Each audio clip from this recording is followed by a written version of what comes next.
A primeira razão pela qual eu não sou aniquilacionista é a razão bíblica. Existem vários textos bíblicos que, ao descreverem a condição dos ímpios após a sua morte, os retratam não como indivíduos aniquilados, mas como pessoas que estão experimentando vergonha e ou sofrimento eternos. Por exemplo, Daniel 12:2, Mateus 18:8, Mateus 25, versículos 41 e 46, Marcos 9, 43 a 48, Lucas 16, versículos 22, parte B a 24, 2 Tessalonicenses 1, versículos 5 a 10, 2 Pedro 2:9, Judas, versículos 7 e 13, Apocalipse 14, versículos 9 a 11, Apocalipse 20, 10 a 15, entre outros. Além disso, eu tenho uma outra razão importante que eu gostaria aqui de evocá-la, porque entendo que seja importante para o nosso debate.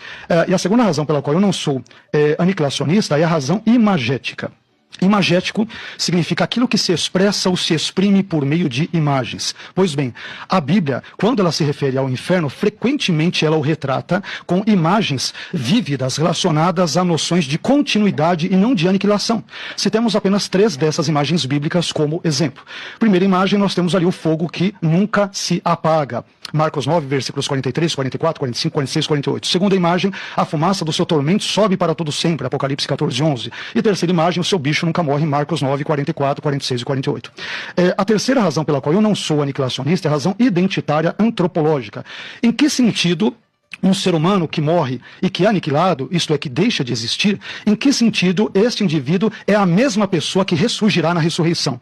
A perspectiva aniquilacionista, a meu ver, é incapaz de provar a continuidade da personalidade entre a pessoa que morreu e aquela que será ressuscitada. Aliás, se o aniquilacionismo estiver certo, então não haverá ressurreição, mas haverá, isto sim, recriação. Então o termo deveria ser mudado. A quarta razão pela qual eu não sou aniquilacionista, que tem total relação com a razão anterior, é a razão cristológica. Se o aniquilacionismo ele for verdadeiro, então nós temos um de 2 possíveis problemas cristológicos insolúveis e intransponíveis, a meu ver.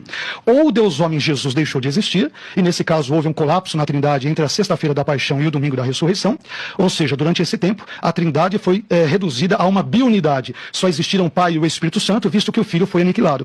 Ou a natureza humana de Jesus deixou de existir, e nesse segundo caso, então Jesus não ressuscitou, mas ele foi, digamos que, recriado por Deus ao terceiro dia. Isto é, houve uma segunda encarnação de Jesus, algo que a Bíblia não ensina. Então a Bíblia não fala sobre 2 encarnações de Jesus, mas fala sobre uma única ressurreição de Jesus. E como o meu tempo aqui já se esgotou, talvez, à medida disso, eu possa depois trabalhar outros pontos.